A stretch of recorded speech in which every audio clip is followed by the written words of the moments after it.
morning.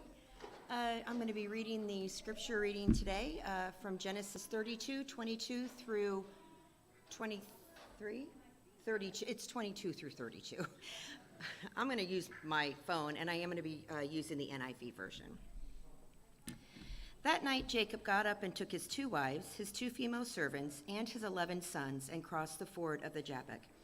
After he had sent them across the stream, he sent over for all his possessions. So Jacob was left alone, and a man wrestled with him till daybreak. When the man saw that he could not overpower him, he touched the socket of Jacob's hip, so that his hip was wrenched as he wrestled with the man. Then the man said, "Let me go, for it is daybreak." But Jacob replied, "I will not let you go unless you bless me." The man asked him, "What is your name?" "Jacob," he answered. Then the man said, "Your name will no longer be Jacob, but Israel, because you have struggled with God and with humans and have overcome." Jacob said, "Please tell me your name." But he replied, "Why do you ask my name?" Then he blessed him there. So Jacob called the place Peniel, saying, "It is because I saw God face to face, and yet my life was spared." The sun rose above him as he passed Peniel, and he was limping because of his hip. Therefore, to this day, the Israelites do not eat the tendon attached to the socket of the hip, because the socket of Jacob's hip was touched near the tendon.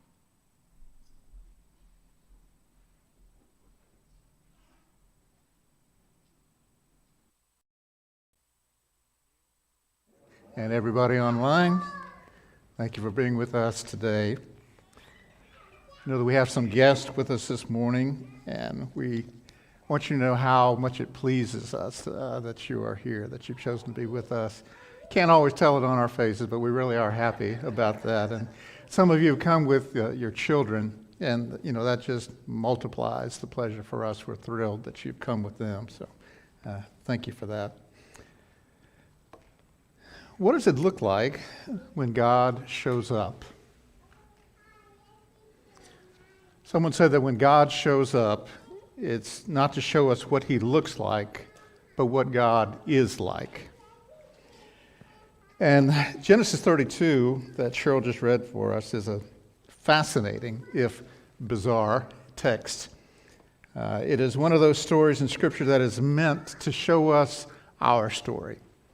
And I hope that you'll be looking for yourself in the story as we look through it today.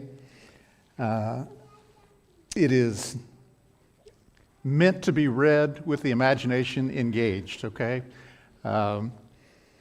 Because the story is visceral, it is sweaty, it is charged with emotion, feelings of fear and anxiety, as well as hope. And again, as we read through it, let's pray for God's help that he will engage our imaginations and our spirits to be able to see him. So what is going on here? There is this family entourage. They are crossing a river. This being shows up. Is he angelic? Is he divine? Who is this? He and Jacob get into a fight. Jacob gets injured. Afterwards, Jacob says he has seen God himself. And it concludes with a new dietary restriction. So how do we make sense of all of this? Of course, we know that Jacob is the grandson of Abraham, the son of Isaac, but he is on the run at this point in his life. He is living in between 2 burned bridges, if you will. One is behind him with his father-in-law Laban, whom he has fled away from. The other burned bridge is with his brother Esau, and that is actually the direction where he is headed into now. You can sort of see that on the map to sort of orient you where it says Jabbok River toward the bottom of it.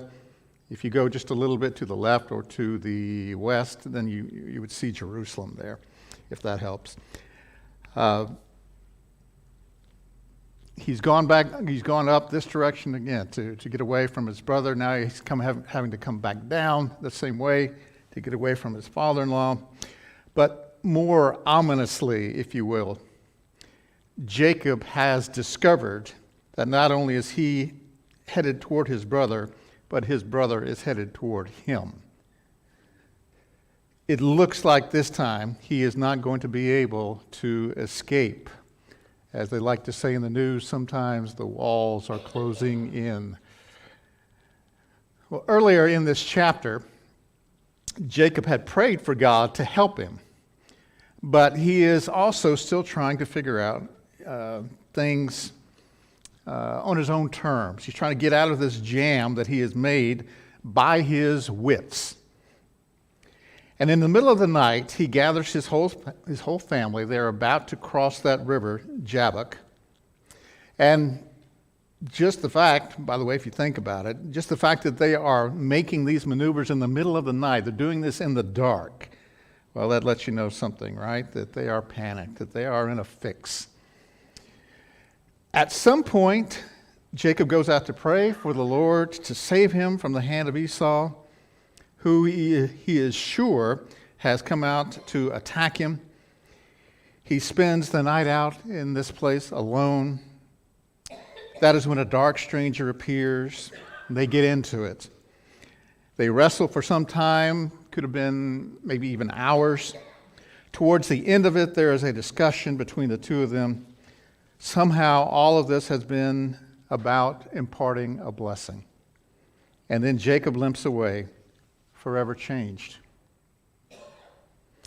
Some of the details can be a little bit confusing, but I think we get our best handle on how to interpret this story when we look at the conversation between Jacob and his beloved opponent. Jacob's story begins back in chapter 25 of Genesis, and we will flash back occasionally to the background of the story to sort of fill in some of the gaps. But our focus will be on the encounter in chapter 32, because the wrestling match we see there is also our struggle, is it not? This story is about blessing. Blessing in the Old Testament is more than just a nice sentiment. It's more than just an expression that you use when someone sneezes, like we do these days, or when you need a nice way to tell someone that they are clueless. You know what I mean? Oh, you thought that's what was going on? Well, bless your heart. That's not what blessing means in the Old Testament, okay? In the Hebrew culture, a blessing was a life-defining promise. It is invoking and pronouncing heaven's favor on someone. In the midst of the wrestling, Jacob asks for this. He has a history of seeking blessing from those who have the ability to give it, as we'll talk about in a moment. And there are some things that they're meant to teach us about how we are to seek blessing and how it is that we are to live under God's favor. So first of all, God's blessing brings a new name. If you're following in your own Bible, we're going to jump right in here at verse 25. And say what you will about Jacob's character, he is scrappy and he is determined. And so verse 25 says that when the man saw, the one that he was wrestling with, when the man saw that he could not overpower him, that is Jacob, he touched the socket of Jacob's hip so that his hip was wrenched, and as he wrestled with the man. And then the man said, "Let me go, for it is daybreak." But Jacob replied, "I will not let you go unless you bless me." Now we need to realize that at this point in the wrestling match that Jacob is bested, okay? He knows he can't win. And again, if you're engaging your imagination with this, he is weary, he is panting for breath, he's dirty, but he is clinging on. And then the man says, "Let me go, for it is daybreak." Or as other translations say, "The dawn is breaking," or "It's nearly daylight." that's one of the lines that it's a little bit hard for us, I think, to understand. But scholars say that this sudden concern with the time is not God's way of saying, well, the sun's up, I need to get breakfast now and got some other chores to take care of. God is actually trying to show mercy to Jacob while it is still dark. Because God's word says that no one can look on the face of God and live. And so this is his way of saying, I need to go soon for your sake. But Jacob is tenacious, all right? And it's not a fault, really. It's to his credit that he is such a tenacious, such a persistent person. Needs to be rechanneled a little bit, that persistence. But it is to his credit. And it seems clear that the Lord does not want to squash or discourage his persistence here. In so many ways, Jacob's head is still not screwed on right about the right way to handle his problems in life. But he's at least in the habit of praying about it.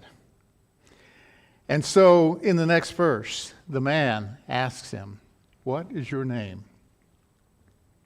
"Jacob," he answered. And as you probably know, in stories of the Bible, names were not just what you called someone. They also meant something about the person's identity. There was something defining about the name. And before God gives him a new name, he first has Jacob to recognize the old one. Jacob literally meant heel grabber, one who grasped the heel, or a heel grabber. And you know why, if you remember the story of the birth of Jacob and his brother back in Genesis 25. Jacob was a twin. His brother Esau was born first. But even as Esau emerged from his mother Rebekah, they see the hand of the second twin grasping at his heel. Again, while you're imagining all this, get a picture of that, okay? Here comes Esau out of, emerging from his mother, and there is Jacob's hand. We could say, as when we discuss literature sometimes, that here's where the story takes a downward turn. And that came very early in Jacob's story.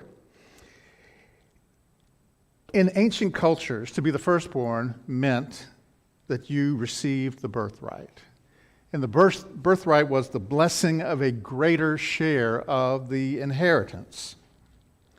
Esau's not even out of the birth canal yet, and Jacob's not out of the birth canal yet, and he was already trying to hold his brother back, so that he could be first. That's the image. It's one way we could take it anyway. But more than that, the name Jacob had a bad connotation to it. Just as if someone were to say, that person is a real Jezebel, or that guy is a real Judas. You know what they mean. You know what they're talking about. Well, it was the same with the name Jacob. The name Jacob meant someone who is deceptive or crafty, a manipulative person. And Jacob lived up to his name. As you follow his story in Genesis, you see how that he was always angling and scheming to get what he wanted out of life. He reminds us of a more recent true life character named Frank Abagnale. Anybody know that name? If you've seen the movie Catch Me If You Can, you know that Frank Abagnale was a con man who at different times impersonated a doctor, a lawyer, and a pilot, none of which he was qualified for, okay? And he did that as well as other schemes that he hatched in order to make money. Eventually, his crimes close in on him, and he goes to prison for a few years. But the subtitle on the movie poster and the book sort of sum it all up as the true story of a real fake. Well, that's Jacob. Jacob swindled his brother Esau out of his birthright over a bowl of soup when they were living at home together. If you don't believe it, go back and read the story. It's there. He deceived his father Isaac into thinking that he was actually Esau when it came time to finalize the blessing, when Isaac was close to dying. It's sort of like Frank Abagnale did, right? He impersonated somebody else. He impersonated his brother. That's back in chapter 25 and 27 of Genesis. He had a major fallout with Laban, his wife's father, who was a bit of a schemer himself. And the storyline in chapter 32 brings us back, though, to the two brothers. And by the time we reach chapter 32, it has now been 20 years since Jacob cheated Esau out of his birthright and out of his blessing. The way that they had left things back then was pretty simple. Esau said, after Dad is gone, when I get the chance, I'm going to kill him. So Mother Rebekah warns Jacob.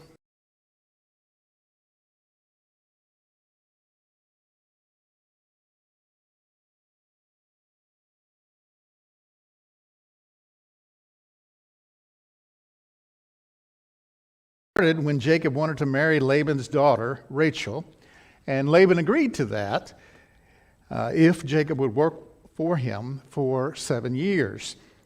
But Laban neglected to tell Jacob until after the fact that, oh, by the way, according to our custom, the older daughter in the family, who in this case was Leah, she must be married off first before the younger one can be married.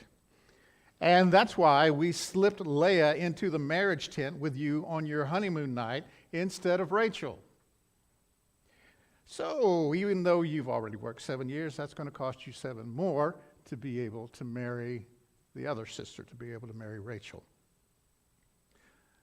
So there was bad feeling. There was reason for bad feeling between them. And it seemed like it just got worse. Jacob was in Laban's employ for many years. We find out later in Genesis that Laban, throughout this time, he kept changing the terms of what Jacob's employment was, how he was to be paid, how much, that sort of thing. We don't get the impression from that Laban kept trying to make it better for Jacob. No, he kept trying to take away from him, Nevertheless, Jacob kept growing wealthier. The Lord blessed Jacob with children.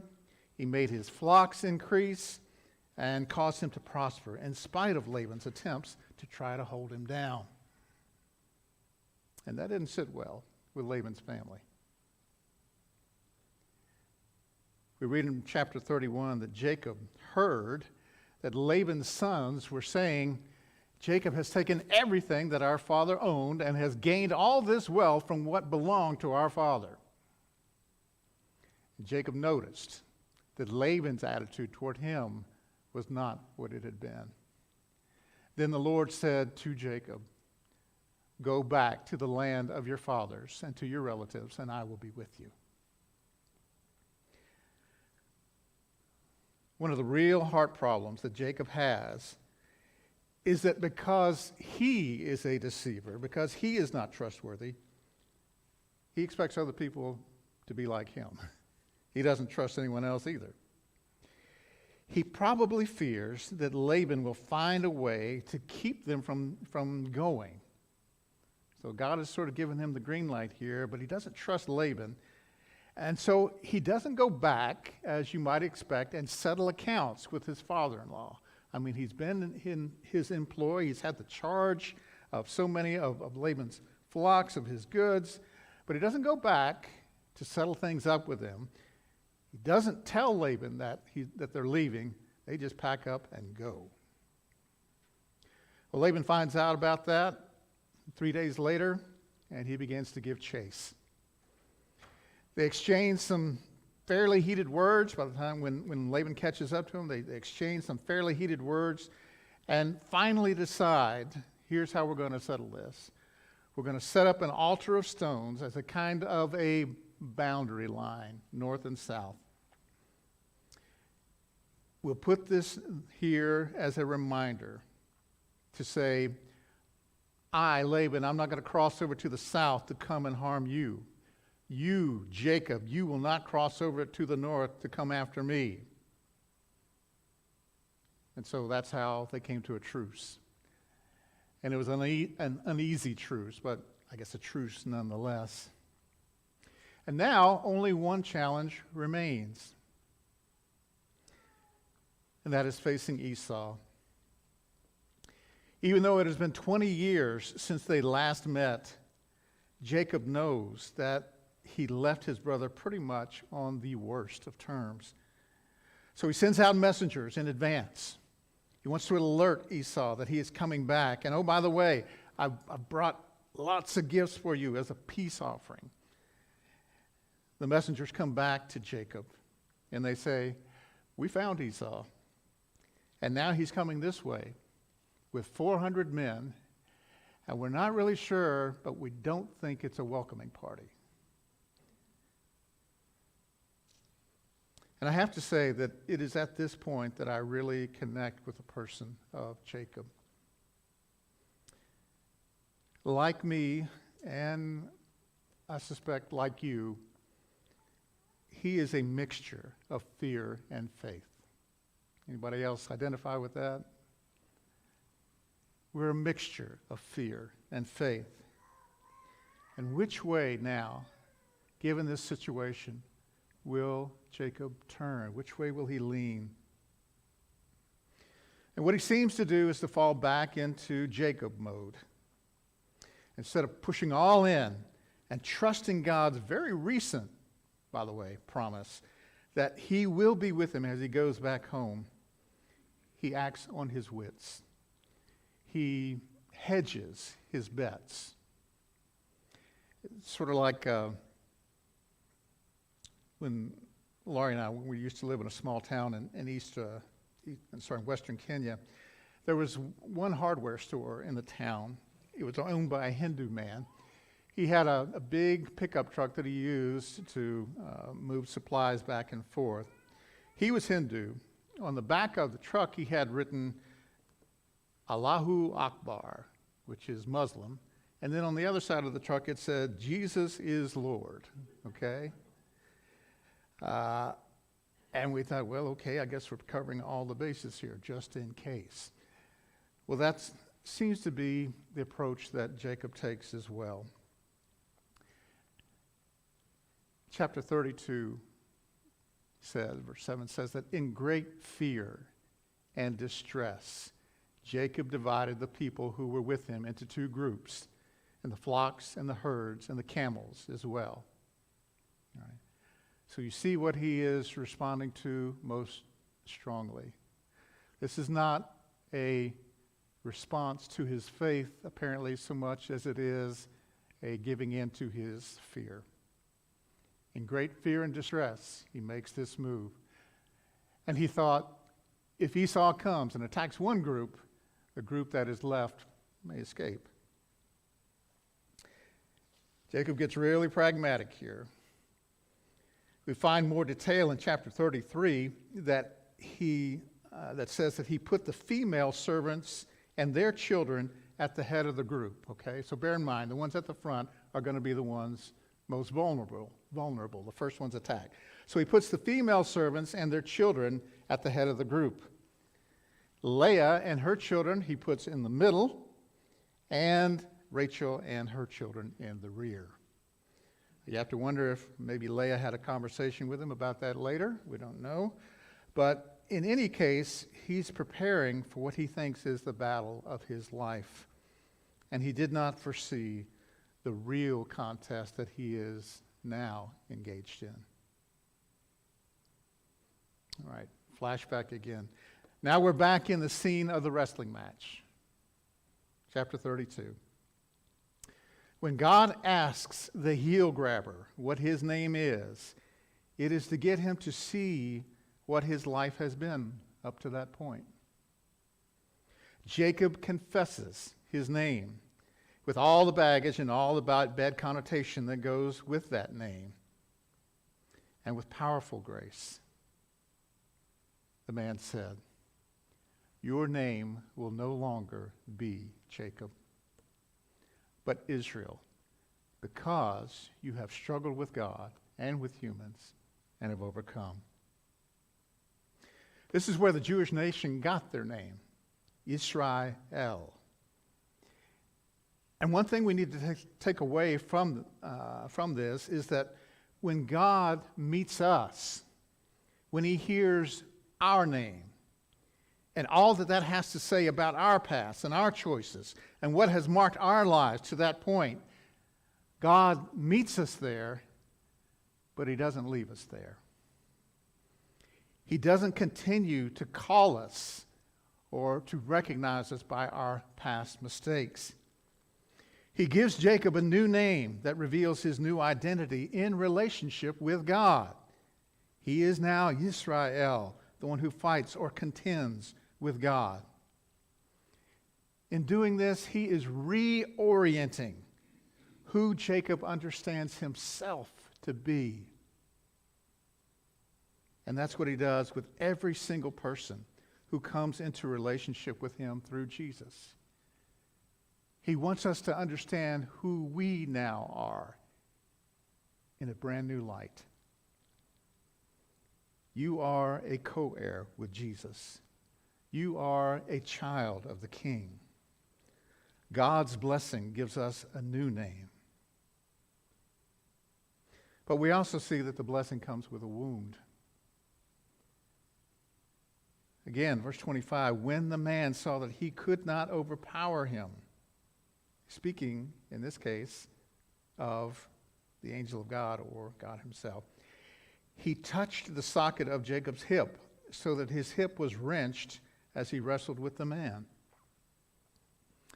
Another point that can be a little confusing. What is going on with this? Why couldn't the man overpower Jacob? And what seems to be going on is that God has held back his own supernatural power, at least up to that point. And that allows Jacob to demonstrate, for one thing, his unwavering desire to be blessed. Okay? He doesn't take him out right away. He allows him to wrestle him. And how much do you want it, Jacob?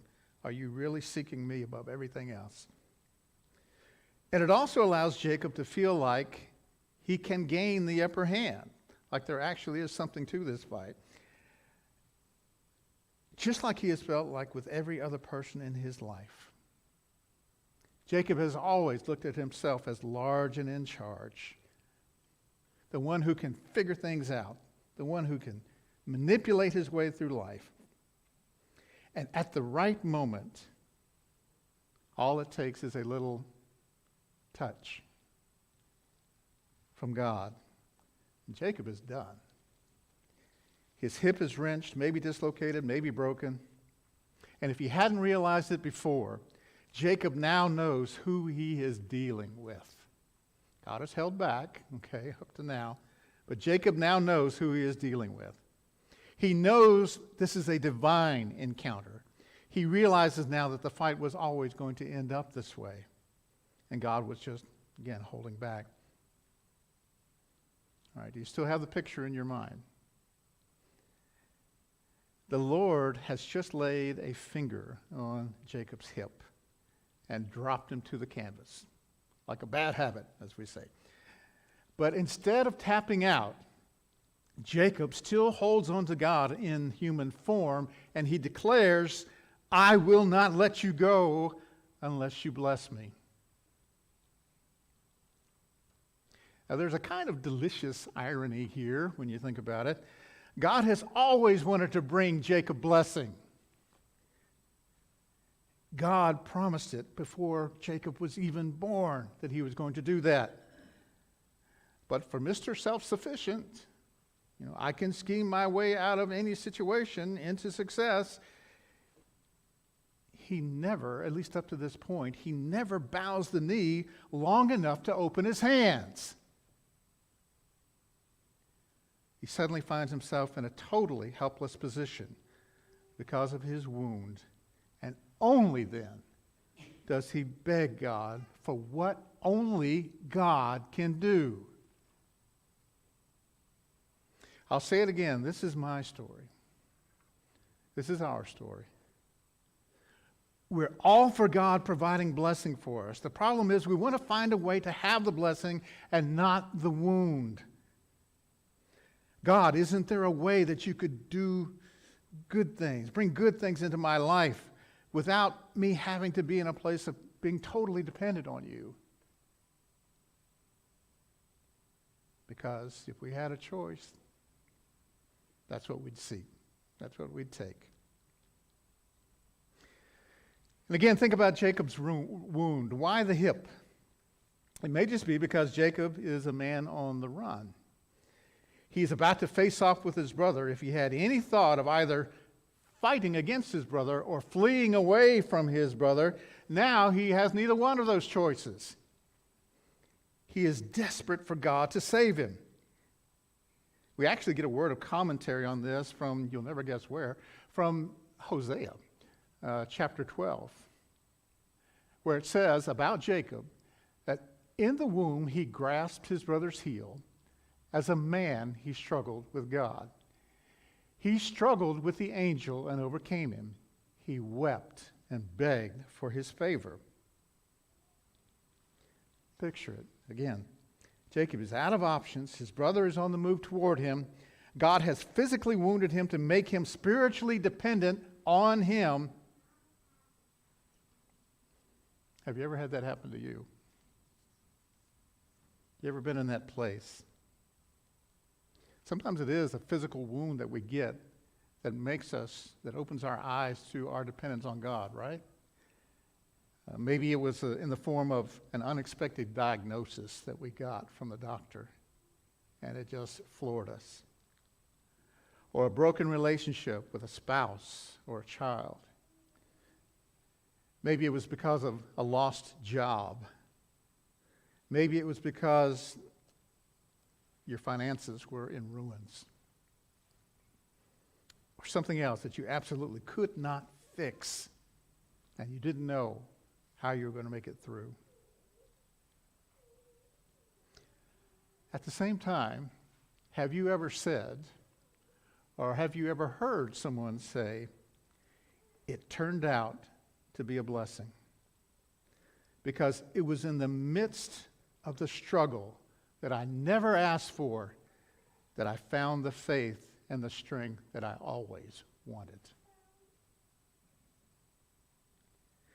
Now, that's not saying that God always actively wounds us the way that he did with Jacob, but I do believe that in his grace and in his mercy, God will always meet us in our places of weakness to remind us who he is, to turn us back to him, and to grow us.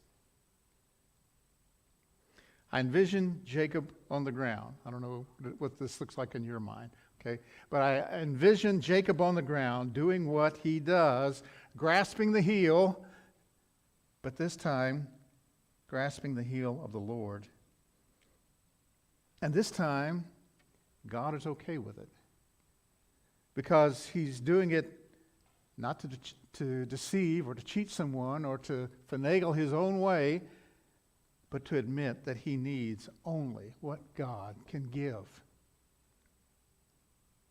And apparently Jacob is not bitter because of the wound. Verse 30 goes on to say,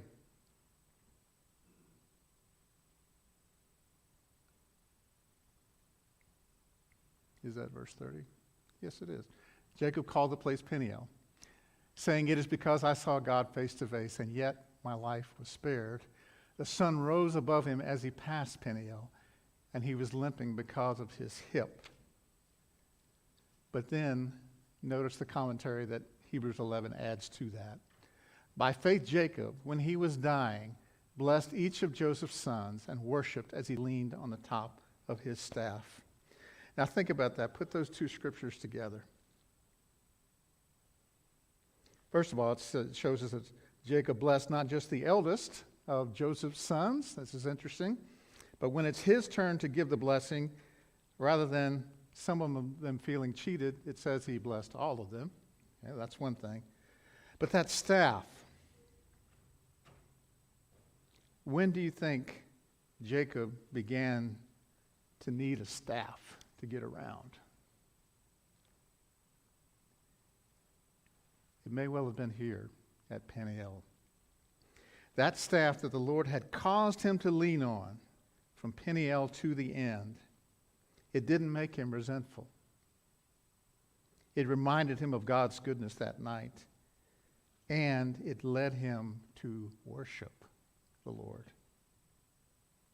Just like the last verse of the chapter says, therefore, to this day, the Israelites do not eat the tendon attached to the socket of the hip, because the socket of Jacob's hip was touched near the tendons. What does that have to do with anything? Remember, Jacob walked away with a physical reminder of a spiritual reality. All of his descendants adopted a dietary restriction because of that. And it's not because there was something wrong with that part of the animal and therefore they avoided it, they stayed away from it. The point of it is that as a people, they changed their diet to remember what happened to their father, their namesake, Israel. That only as we live in dependence on God do we walk in real blessing. Now, you and I have done the same thing. You may not think about it that way, but we have changed our diet not to exclude, but to include a visible reminder of a spiritual reality. What do we call that? Communion, the Lord's Supper. See, we have changed our diet to remember something very, very important that God has done. And that's the final point, which is, by the way, a short point. God's blessing turns defeat into victory.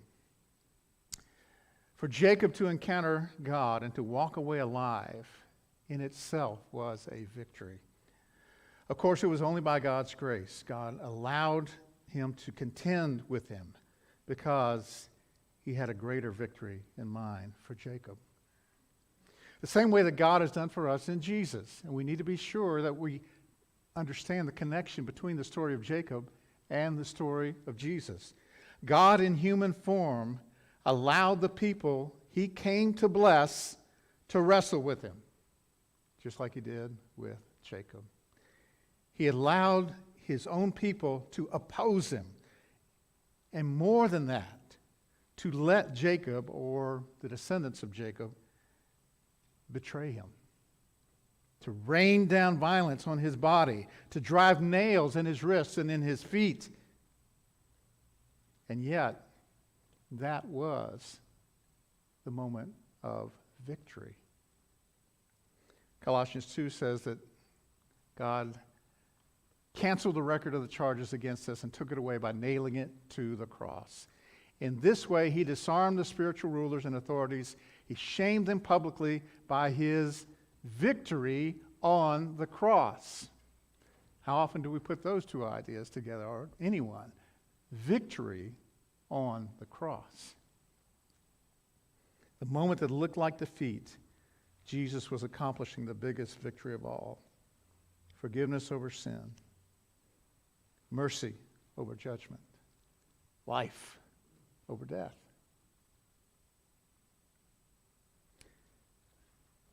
Well, what a fitting way to envision what our life looks like sometimes.